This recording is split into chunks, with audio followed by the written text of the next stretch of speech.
안녕하세요. 반갑습니다. 임경덕입니다. 오늘 우리 데이터 분석 준 전문가 자격 검정 ADSP 합격 전략과 요약 강의 시작해 보겠습니다. 먼저 제 소개부터 간단히 하고 갈게요. 저는 통계학과 석사까지 마치고 삼성카드에서 2년 정도 짧게 일을 했고요. 이후로는 밖에 나와서 파이썬, R, SQL, 기초 통계, 머신러닝 같은 것들 주제로 삼성전자, LG전자, KB금융그룹 같은 큰 회사들 대상으로 교육을 하고 있습니다. 그러면서 제가 데이터 컨설팅에도 참여를 했는데요. 제가 직접 리딩을 하는 건 아니지만 컨설팅 펌들이 있어요. 데이터 컨설팅 하는 회사들의 인력들이 부족하기 때문에 저 같은 사람 데려다가 PM이라고 하죠. 프로젝트 매니저의 역할을 맡기고 그 실무자들과 그 다음에 그 데이터 컨설팅 회사에 있는 분석가들 사이에서 소통하는 역할을, 소통 창구 역할을 맡았습니다. 주로 금융권에서 유통업이나 금융업에서 좀 프로젝트들을 많이 수행을 해 왔습니다. 코로나 때 일이 없을 때 뭐 데이터 분석 공모전 같은 것들도 열심히 참여를 했었고요. 아무래도 뭐 이론적인 부분도 크게 빠지지 않고요. 또 제가 실무도 해봤고 또 프로젝트 수행 경험도 있다 보니까 상당히 타율이 좋은 편입니다. 데이터 분석 공모전 같은 곳에 가서 뭐 수상을 한 경험도 있습니다. 이런 것들을 바탕으로 우리 ADSP 자격 시험에 대해서도 고민을 많이 해보고 책을 쓰게 되었고요. 오늘은 가볍게 그 내용들을 같이 한번 정리해보는 시간을 갖도록 하겠습니다. 저는 한 5년 전부터 제 스스로를 데이터 분석가라고 부르고 있거든요. 저 같은 진짜 데이터 분석가가 ADSP를 어떻게 생각할까 보면 일단 파트 1, 파트 2에 있는 전반부의 내용들을 보면 이게 일반적인 지식이라고 보기가 좀 어려워요. 예를 들면 여러분이 이걸 배운 다음에 뭐 회사에 취업을 하건 혹은 데이터를 다루시는 분한테 가서 뭐 크리스프 DM이라고 하는 뭐 방법론을 이야기를 한다거나 아니면 여기 나왔던 이런 컨셉들을 이야기를 했을 때 그걸 알고 있는 사람이 드물 겁니다. 네. 그리고 뒤쪽에 있는 파트 3에 있는 내용 같은 경우에도 범위가 매우 넓어서 사실 학습하기가 쉽지는 않은데요. 근데 이게 시험 문제를 보면은 막 깊은 이해를 필요로 한다기보다는 단편적인 지식들을 묻고 있습니다. 그래서 이 ADSP 시험이라고 하는 게 좀 비현실적일 수 있다라는 거죠. 그리고 실무에서 실제로 쓰는 개념과 좀 거리가 멀 수도 있고 또 ADSP를 아무리 내가 열심히 공부를 하고 자격 취득을 한다고 해서 바로 데이터 분석에 뛰어들 수도 없는 거죠. 대신 데이터 분석에 대한 관심을 표현을 한다거나 혹은 기업들이 이제 역량 인증 기준으로 활용하는 경우들도 많으니까요. 뭐 배워서는 나쁠 거는 없고 또 데이터 분석을 시작을 한다거나 혹은 이미 알고 있는 개념들을 정리하기에는 좋은 시험 같습니다. 이 ADSP 시험의 경우 ADP, ADSP를 묶어서 데이터 분석 전문가 가이드라는 책을 기준으로 출제가 되고 있는데요. 이 시험과 이 가이드 모두 K데이터, 한국데이터산업진흥원에서 주관을 하고 있습니다. 이 책을 활용을 해서 보통 일반적인 ADSP 교재들, 이 수험서들이 출간이 되고 있습니다. 근데 이 가이드에서 뒤쪽 부분을 보면요. 이 책을 쓰신 분들이 나오는데 모두 다 훌륭하고 정말 대단하신 분들입니다. 그래서 다양한 영역의 전문가들이 주제별로 집필한 다음에 내용들을 하나로 합친 형태인데요. 그러다 보니까 문제가 용어가 통일되지 않고 또 세부 과목 구성들이 제각각이고 좀 엉성한 경우들이 많습니다. 그래서 앞에서 나왔던 내용과 뒤에서 나온 내용들이 좀 겹친다거나 혹은 개념이 충돌하는 경우들도 있고요. 일반적인 지식이라기보다는 어떤 한 사람의 주장인 경우들도 있고 여러 가지 좀 문제점들이 있습니다. 제가 책을 쓰면서 참 고민을 많이 했는데 일단 용어를 통일하기 위해서 노력을 많이 했고요.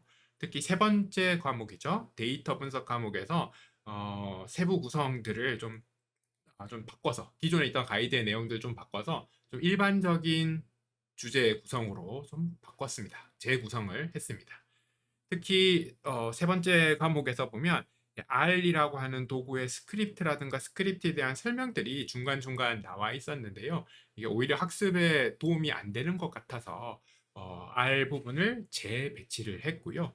특히 많은 부분들이 생각보다 가이드에 있는 내용들을 그대로 옮기다 보니까 쓸모없는 부분들이 많더라고요. 그래서 가이드에서 필요 없는 내용들, 덜 중요한 내용들은 과감하게 덜어냈습니다. ADSP의 출제 과목 구성과 합격 기준 다시 한번 살펴보시죠. 여기에 보면 전체 문항수는 50문항이고요. 세 과목에서 각각 10문제, 10문제, 30문제가 출제되고 있습니다. 각 2점씩 100점이고요.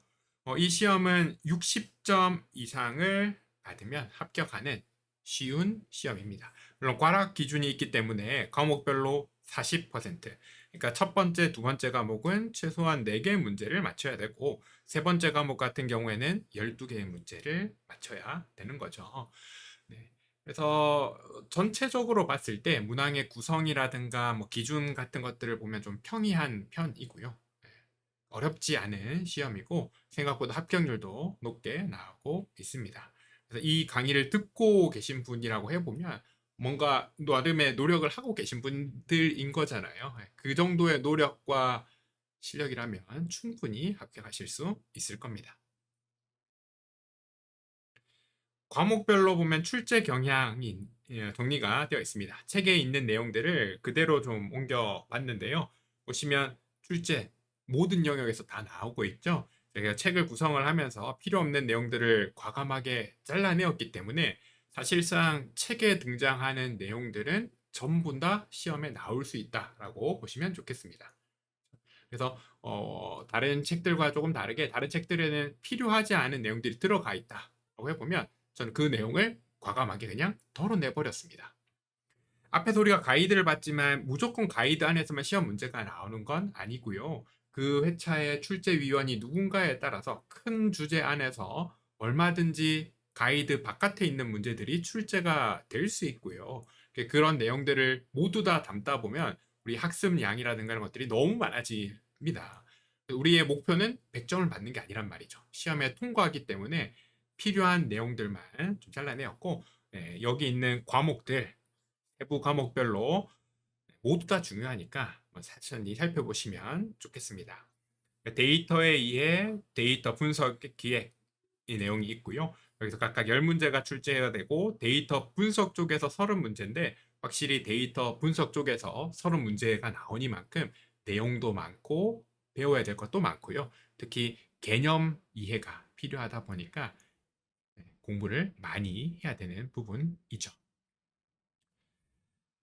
본인의 역량이나 경험에 따라서 학습 전략을 잘 짜는 게 매우 중요한데요. 크게 두 부류로 나눠볼 수 있을 것 같습니다.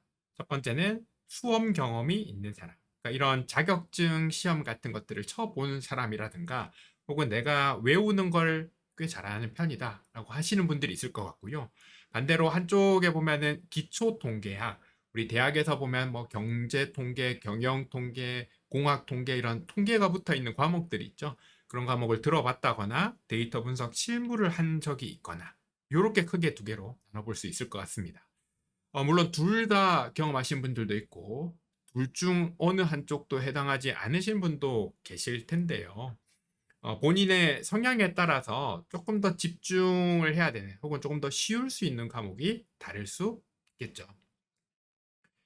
네, 전체 큰 세 과목 중에서 위에 있는 파트 1, 파트 2 데이터 이해와 데이터 분석 기획의 경우에는 기출을 중심으로 그냥 외우기만 하면 됩니다. 거의 나왔던 문제들이 계속해서 뭘까요? 단어라든가 표현만 조금 다르게 해서 반복적으로 출제되고 있기 때문에 그냥 외우면 높은 점수를 받을 수 있을 거예요. 아래에 있는 데이터 분석은 조금 다를 수 있는데요. 근데 앞서 말씀드린 것처럼 이런 이론적인 부분에 대해서 깊은 뭐랄까요 원리라든가 개념을 묻는 문제보다는 약간 이런 표현을 해서 좀 그럴 수 있지만 겉핥기식의 좀 뭐랄까요 일반적인 표현들 일반적인 뭐랄까 용어의 의미라든가 특정한 설명에 해당하는 알고리즘을 찾는 좀 단순한 문제들이 많습니다. 원래 데이터 분석 쪽에서 이런 알고리즘이나 이론을 배울 때는 개념 이해가 필수적인데요. 사실 ADSP라고 하는 자격 시험으로 한정을 지었을 때는 개념 이해보다는 기출을 많이 보는 게 상당히 도움이 많이 될 수 있습니다. 그래서 제가 기출 중심의 이해라고 표현을 해놨죠. 모든 거를 다 이해하려고 하지 마시고 기출 문제 어떤 것들이 많이 나왔는지를 한번 살펴보시고 이거를 암기할 부분은 암기하고 또 이해가 필요한 분들은 책들을 살펴보면서 이해를 하시면 좋겠습니다. 본인이 시험을 쳐본 경험이 있으신 분들, 암기를 꽤 잘 하시는 분들은 기출 문제 중심으로 암기만 하셔도 충분히 승산이 있고요. 우리 개념 이해 같은 것들이 있는 분들, 통계를 배운 적이 있거나 분석을 실제로 하고 계신 분들은 우리 많은 문제가 출제가 되는 세 번째 과목에서 기출 문제들만 쓱 한번 살펴보셔도 생각보다 높은 점수를 받으실 수 있을 겁니다. 현실적인 목표는 70점입니다. 말씀드렸듯이 ADSP를 내가 얼마나 열심히 공부를 했는가와 내 데이터 역량은 크게 관련이 없거든요. 60점을 넘으면 통과하긴 하지만 70점 정도를 받아서 합격을 하겠다라고 목표를 잡는 게 중요할 것 같습니다. 적당히 공부해서 합격을 빨리 하고요. 네. 혹시라도 떨어지면 그냥 한 번 더 지원을 해서 적당히 공부해서 합격을 빨리 한 다음에 차라리 실무 경험을 더 쌓거나 차라리 데이터 분석을 위해서 뭐 R이나 뭐 파이썬이나 SQL 같은 도구를 배운다거나 차라리 데이터 분석 공모전 같은 것들을 한 번 더 참여하시는 것을 현실적으로 추천을 드립니다. 우리 왼쪽 그래프를 보시면 공부 시간과 점수가 있는데요. 저게 우리의 목표 지점 70점이 있습니다. 시간 효율이 매우 중요한데 사지선다로 출제가 되고 있기 때문에 일단 여러분 찍어도 25점은 나올 수 있습니다. 기대값이 25점이고요. 공부를 많이 하면 많이 할수록 점수가 오를 수밖에 없죠. 그런데 지금 보시는 것처럼 노란 선처럼 직선적인 형태는 절대 아닙니다. 일반적으로 우리 한계 효용 체감의 법칙 같은 것들이 적용이 되기 때문에 공부를 처음 하는 공부 시간들은 매우 점수 향상에 도움이 되죠. 특히 기출 문제들만 몇 가지만 본다 하더라도 금방금방 점수를 빨리 높일 수 있는데요. 뒤로 갈수록 한 문제를 더 맞히기 위해서 2점을 더 높이기 위해서 5점을 더 높이기 위해서 우리가 써야 되는 노력이 매우 많아집니다. 이 시험을 만약에 100점을 받겠다라고 목표를 잡으면 여러분이 한 달이고 두 달이고 여기에 있는 책들에 있는 내용들을 다 암기를 하고 다 이해를 한다 하더라도 말씀드렸듯이 외부에 있다 어떤 출제위원이 다른 문제를 하나 내면 틀릴 수도 있단 말이죠. 그래서 효율적인 공부, 시간의 효율이 매우 중요하고요. 기출 문제 같은 것들을 먼저 살펴보시는 걸 추천드립니다.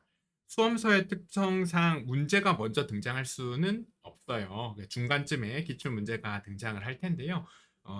특정한 주제, 특정한 단어를 공부하기 전에 먼저 기출 문제 어떤 것들이 있는지, 어떤 단어들이 주로 등장하는지를 한번 눈으로 쓱 훑으신 다음에 그런 다음에 공부를 한다거나 혹은 이미 지식이 있으신 분들은 한번 문제를 풀어보고 틀린 것들 중심으로 앞에 있는 내용들을 보완하는 식으로 공부를 해 보시면 좋겠습니다. 네, 여기까지 합격 전략에 대해서 제 생각을 간단히 정리를 해봤고요.